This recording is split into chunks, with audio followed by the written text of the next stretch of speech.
Hi guys, so I've got a bit of a weird story to tell you, and this happened last night. So I'm just recording it now, this is the next day, because I think it's quite interesting, and also it relates to the ghost hunt investigation strange video that I'm putting out on Halloween itself. So if you like what you hear today, you might want to think about tuning in then, because I'll do it as a premiere, so it'll go live around about 9 o'clock, 9:30 on Halloween itself. This story is related to a video that I made and wasn't planned at all in July. That's when we went down to Yorkshire.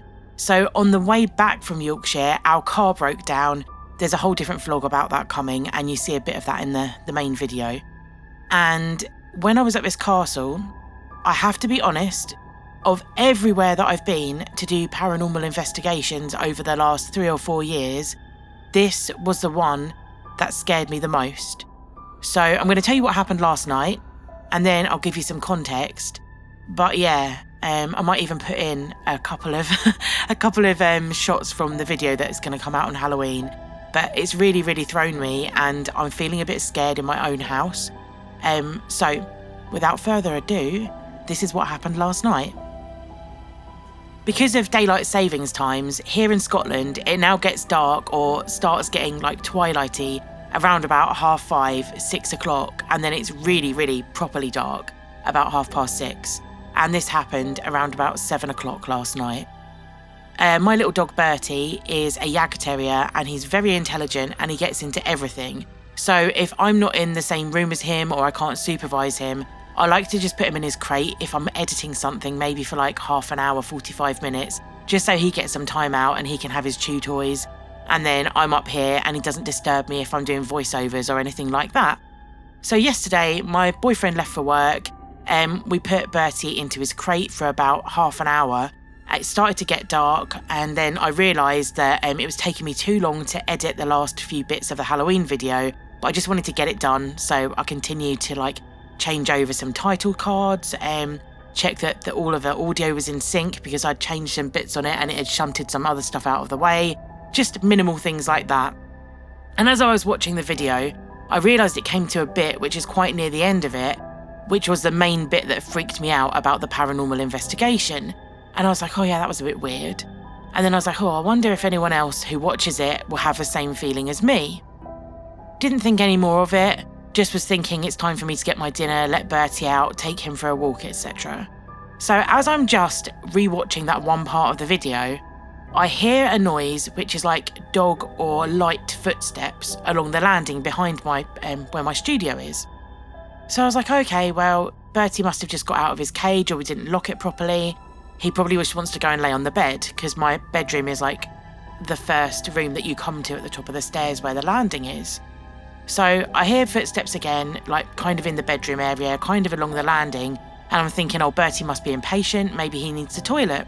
So I continue watching these maybe 2-3 minutes of video, finish it off, start exporting it and rendering it, ready to put up onto YouTube, and then I go out into the hallway where the landing is. So the context of this is it's dark. I haven't turned on any lights. My computer monitor was the only light. But that's totally cool because I'm going downstairs, I'll turn on the kitchen light, everything's cool. I feel a little bit strange because I've just been remembering what happened when I was at that castle. But I don't feel particularly scared, I don't feel anxious or anything like that. Then, when I'm going to the bathroom, just before I head downstairs, again, I hear footsteps on the landing. And I'm thinking, oh, this sounds a little bit heavier than Bertie. So I'm thinking, okay, maybe it's just like the house creaking because the heating's coming on. Nothing thinking about it at all. Finish going to the toilet, walk back onto the landing, and I don't see Bertie in the dark. Like I can usually see a silhouette of him because there's some street lights outside. And then I look in the bedroom and nothing's been disturbed in there. He's not on the bed. He can't get under the bed. He's not hiding anywhere little because he's black. You might think, oh, he's just gone somewhere. Then, while I'm in the bedroom, I hear footsteps or running up and down the stairs. And my house is really small. Like anyone that's been here or anyone that knows UK houses, my house is an ex-council house and it's really small. Although it's 3-bedroom, you literally can walk the whole length of it in 30 seconds.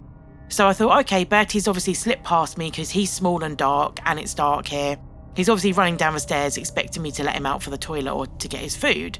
So I walk down the stairs, getting to my hallway downstairs, and the living room door's shut and the latch is on it. So I'm like, okay, that's a bit strange. Maybe for some reason we trapped him out there, we didn't put him in the cage. I open the door to the living room and Bertie is in his crate, sound asleep, and the crate is locked. So at that point, I was like, this is really weird. Maybe I'm just misremembering things. I don't know what's happened. Maybe I was hearing things. But until that point, I wasn't actually scared or thinking that something bizarre was happening.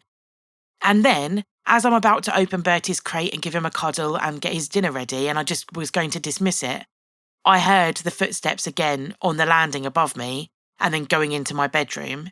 And then this morning, when I was relaying it to Alex just before he goes to work, because he's got an early shift this morning, we are sitting in the living room just watching, I think it was Cars and Cameras or some channel about mechanics, nothing spooky. And it sounded like someone got out of our bed, because we've got creaky floorboards in there, and then walked across the room to the bedroom door and walked across the landing. As I was just explaining to him what I'd heard the night before and how it was a bit strange. So, I don't know what's going on. I don't know if that Halloween video's triggered it. Obviously, I kind of want to keep you guys guessing so you can see the bit in the video itself. But I will intersperse now a couple of bits from that Halloween video, just to give you a taste of what's coming. And if you've got any thoughts or comments about what I heard, because in my mind, they were distinctly footsteps and they made me think, oh yeah, I need to give Bertie his dinner, or Bertie needs the toilet. I wasn't thinking, oh, I'm really scared. I was just let me get this bit edited and then let the dog out. If I'd been scared preemptively about it and then oh no, I think there's someone in my house, you can understand how I would be panicking and then mishear things. But the fact I thought it was my dog, and then I was like, oh, that's a bit heavier than my dog. I didn't even put two and two together.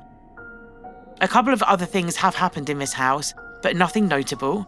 So yeah, just let me know what you think, and here are a couple of taster bits from my Halloween video. Is there anyone that would have used these bedrooms, on the different floors? Because obviously there's no floors left now, but this would have been, 4 stories high? All the grand fireplaces. Lady Anne Clifford. Oh, it really does feel oppressive. This is weird. I'm not liking that over there. I'll go and have a look in a second.